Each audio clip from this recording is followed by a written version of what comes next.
And maybe some of them have to do with what a stupid son of a bitch you are. Here's what you just did.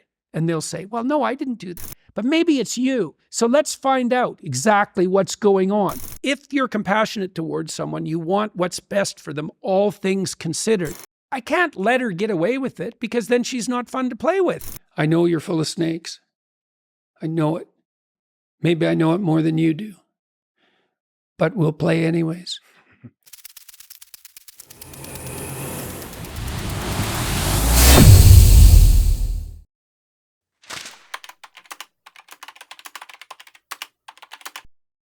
Well, in most relationships, you can break up or you can have 1,000 fights. And if you have 1,000 fights, then you don't have to fight. You make peace that way, because you're different than your partner, so there's things to work out there. And you might think about that as a compromise, but it's not. It's that you're different than your partner and you have to find a game that you both want to play. That's not a compromise. That's a solution. It's like you bring your skills to the table and I bring my skills to the table, and then we figure out some game we can play where we're both optimally utilized and it's a better game than we could play alone. That's not a compromise.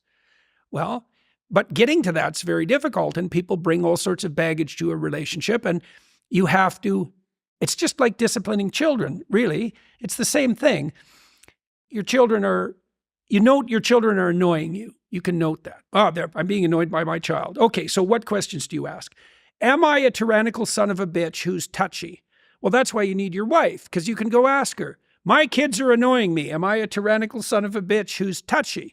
And she said, yeah, you probably need something to eat, or you're a bit of a prick that way. And you got to listen because maybe it's you. Or maybe she says, yeah, that goddamn child's been getting on my case too. And then you ask each other, are we mutually tyrants? It's like, no, that kid's annoying.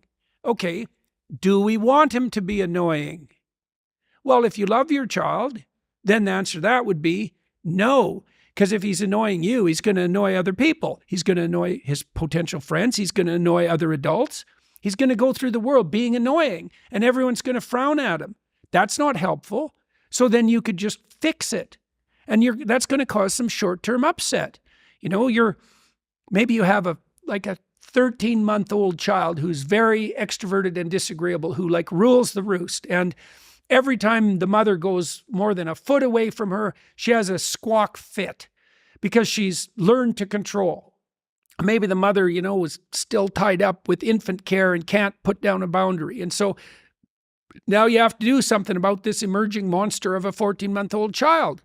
And one of the things you do is every time the child is bossy, first of all, you note it, and you note that you're not very fond of yourself for being tyrannized by a 14-month-old. That's a bit of a status hit, like it should be. So you have to notice, I'm annoyed by this child.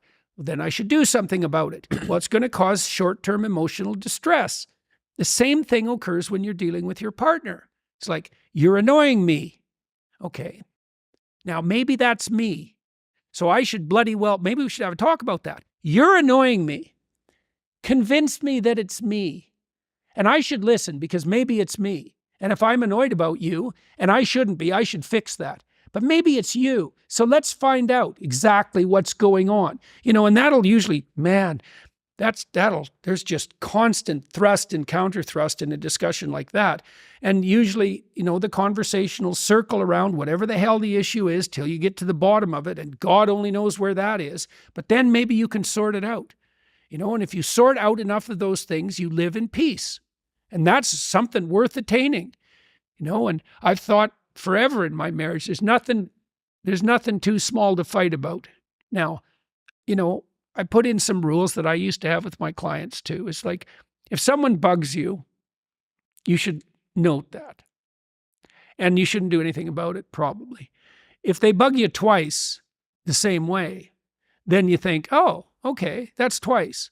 But probably still you shouldn't do anything about it. But if they bug you 3 times, then you can say, here's what you just did. And they'll say, well, no, I didn't do that. And then you say, yeah, you did. And you did exactly the same thing in this other situation. And you did exactly the same thing in this other situation. So don't be telling me you didn't do it because you did it 3 times and I watched. Okay, now they come up with reasons they did it. And maybe some of them have to do with what a stupid son of a bitch you are. And you should listen because maybe they're right. But that's at least the beginnings of the process by which you unravel the problems. You want to figure out, well, we don't want to do this. This isn't the way we want to treat each other. We want to get to a place where our whole life is like the best moments of the best dates we ever had. That's a good goal. And that's attainable. You got to work, man. There's a scene in Genesis. God throws Adam and Eve out of paradise because of their pride, their sin of pride. They each have their own particular version of that sin, Eve's sin and Adam's, but they get thrown out of paradise anyways for pride. And God puts cherubs at the gates of paradise, and the cherubs, they're kind of these monstrous angels, terrifying figures, and they hold swords that are on fire that turn every which way and burn. And you might say, well, what does that mean? And it means that, well, a sword is something that cuts away, right? A sharp blade. And fire is something that burns. And a sword that burns and cuts away. And a sword that burns and turns every which way is a burning sword from which nothing can escape. Okay, now, you want to walk into paradise. Everything that isn't worthy in you has to be burned and cut away, right? Well, that's what that conflict is in a relationship. You know, it's like, that's not suitable for paradise. What does it have to do? It has to be cast into the outer darkness where there will be gnashing of teeth, right? It has to be cut away and destroyed. And everything that isn't worthy has to go. Well, the Michelangelo effect is all about you and your partner becoming the idealized version of each other, right? You are going to do for me the things that I want within your parameters of control, that you want to be the best partner for me, and I want to do the same for you. And we're both going to communicate to each other, and we're going to stand our ground where we have boundaries, and we're going to continue to compromise. Well, that's what love should do. Yeah. That's what love should do. Like, if you love someone, if it's genuine love, you see their hidden soul. That's a good way of thinking about it. You get a glimpse of the light that they could reveal to the world if they revealed it. That's what you see. And then to act in love is to encourage that to come forward and to discourage anything that gets in its way. That's why I love the Michelangelo effect I'd heard of, and I'd been using it. Okay, so why the Michelangelo effect? This is why. Michelangelo sees this huge, massive, unhewn block right. of marble. I see. And inside of that, he is able to see David. Mm-hmm. And over time, slowly, he will chip away, and he will chip away, and he will chip away. Mm-hmm. So you see something that isn't there, that's inside of the thing, which is rough and unhewn and uncivilized and undomesticated and rambunctious and sometimes terrible. And you were able to, from that, alchemize. That's actually part of the Tao Te Ching, the uncarved block. So a child is an uncarved block in the Taoist view, and you remove everything that's excess until what's perfect remains, right? And that's, see, the logos in the Old and New Testament, the logos that creates the world, is the judging faculty that, what would you say, that separates the wheat from the chaff, right? And it's compassion in a sense, because if you're compassionate towards someone, you want what's best for them, all things considered. But that compassion, in the highest sense, can't exist without judgment, because the judgment is, this part of you isn't worthy to continue.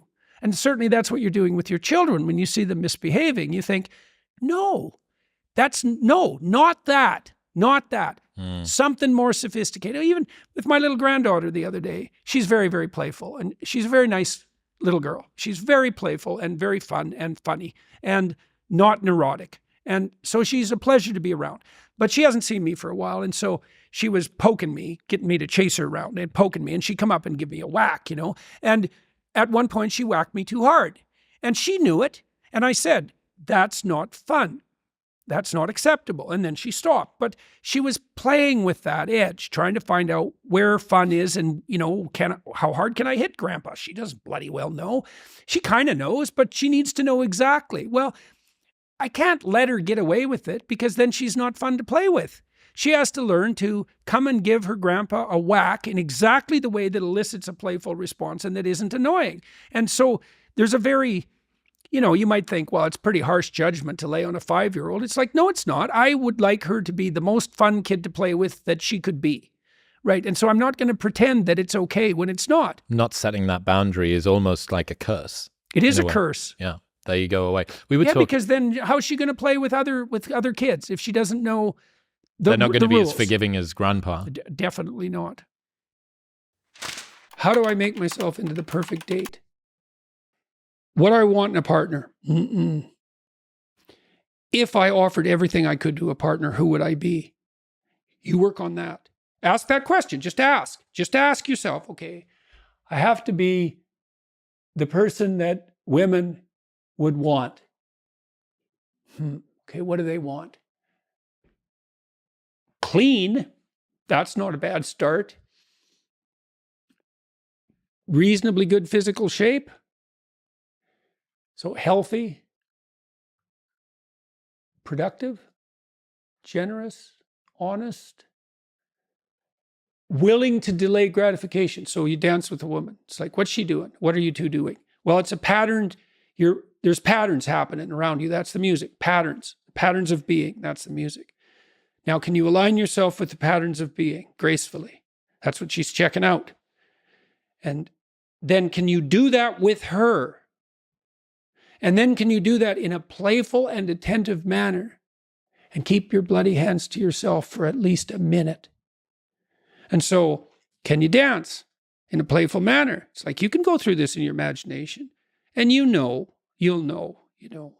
And then you think, well, how far am I from those things? And the answer is usually, man, it's a pretty horrible abyss separating you from that ideal. But the harder you work on offering other people what they need and want, the more people will line up to play with you. Like, how can I be the best partner possible? And then you think, well, if I do that, people will just take advantage of me. And that's the non-naive objection, right? Because the naive person's saying, well, I'll be good and everyone will treat me right. It's like the cynic says, no, I'll be good and someone will take me out. And then you think, well, what do you do about that objection? And the answer is, well, you factor that in. And that's why you're supposed to be, as soft as a dove and as wise as a serpent. It's like, I know you're full of snakes. I know it. Maybe I know it more than you do. But we'll play anyways. And Take that's the risk anyway. That's right. Voluntarily, right? It's like, and what's so cool about that is that even though the person you're dealing with is full of snakes, if you offer your hand in trust and it's real, you will evoke the best in them. Yeah. And that's true. Even I've dealt with people who were pretty damn criminal and pretty psychopathic and sometimes dangerously so. And you tread very lightly when you're dealing with someone like that, especially if they're intoxicated. And even then, your best bet is that alert trust. It's the only thing I know that, like, I had one client who was he was paranoid psychopath. That's a bad combination. He was a bad guy, man. He had like 4 restraining orders on him, and restraining orders don't work on the sort of people that you put restraining orders on. And he used to be harassed now and then by, a bureaucrat in a bank with delusions of power. And he would say to them, he used to kind of act this out to me when I was talking to him. He'd say, I'm going to be your worst nightmare. And he meant it. Yeah. And he would do it. He had this obsessional, psychopathic vengeance that was just like right there, paranoid to the hilt. And paranoid people are hyper acute. So they're watching you for any sign of deceit or manipulation. And they're really good at it because like they're 100% that's what paranoia is. It's 100% focus on that. And even under those circumstances, if you step carefully enough, you can avoid the axe. That's a good thing to know if you ever meet someone truly dangerous. Key takeaways from Jordan Peterson on relationships and dating. Conflict is growth. Key idea: differences in relationships are inevitable. Rather than seeing disagreements as compromises, view them as opportunities to create a better game you both want to play. This means leveraging each partner's unique strengths to build something greater together. Implementation: embrace open communication to resolve conflicts. Approach discussions with curiosity rather than defensiveness, seeking to understand whether the issue stems from you, your partner, or both. Over time, this habit fosters mutual respect and deeper understanding. The Michelangelo effect. Key idea: in a loving relationship, each partner sees the best potential in the other and helps bring it forward. This involves constructive feedback and boundaries that encourage growth while discouraging harmful behaviors. Implementation. Focus on building your partner up. Provide honest, compassionate feedback when necessary and celebrate their progress. Similarly, be open to constructive criticism and commit to self-improvement for the relationship's sake. Becoming the ideal partner. Key idea: to attract the right partner, you must become the type of person someone would want to date. This requires self-awareness, effort, and aligning your values with your actions. Implementation. Reflect on what you seek in a partner and work to embody those traits. For example, maintain good hygiene and health. Cultivate generosity, honesty, and emotional maturity. Be playful, attentive, and respectful, particularly in early interactions. Trust and vulnerability. Key idea: trust is a foundational element in relationships, but it involves risk. While people are imperfect and may disappoint, offering genuine trust often evokes the best in them. Implementation. Approach relationships with alert trust. Be open and genuine, but remain aware of red flags. Choose to believe in the good in others without being naive, and establish boundaries to protect yourself. Continuous work. Key idea: relationships thrive on effort. Address even small irritations early before they become major conflicts. Seek peace by addressing and resolving issues rather than avoiding them. Implementation. Use a 3-strike rule for recurring behaviors. Observe, reflect, and finally address the issue with clear examples. Cultivate a shared vision for the relationship, aiming for harmony that resembles the best moments of your early dates. Judgment and compassion. Key idea: true compassion includes judgment. Love involves encouraging what is good and valuable in your partner while discouraging what hinders growth or harmony. Implementation. When conflicts arise, evaluate behaviors objectively and discuss them constructively. Frame feedback as a shared goal to improve together rather than personal criticism. Applying these lessons to dating. Self-reflection. Before dating, ask yourself, who would I need to become to attract the partner I desire? Work on improving those areas: physical health, emotional stability, and social skills. Clear boundaries. Communicate your values and limits early in relationships. This fosters mutual respect and filters out incompatible matches. Emotional intelligence. Practice attentive listening and empathy during dates. Show genuine interest in understanding the other person. Patience and effort. Relationships take time and work. Commit to navigating challenges with honesty and a willingness to grow together. By embodying these principles, you can cultivate deeper, more fulfilling relationships and increase your chances of finding a compatible partner.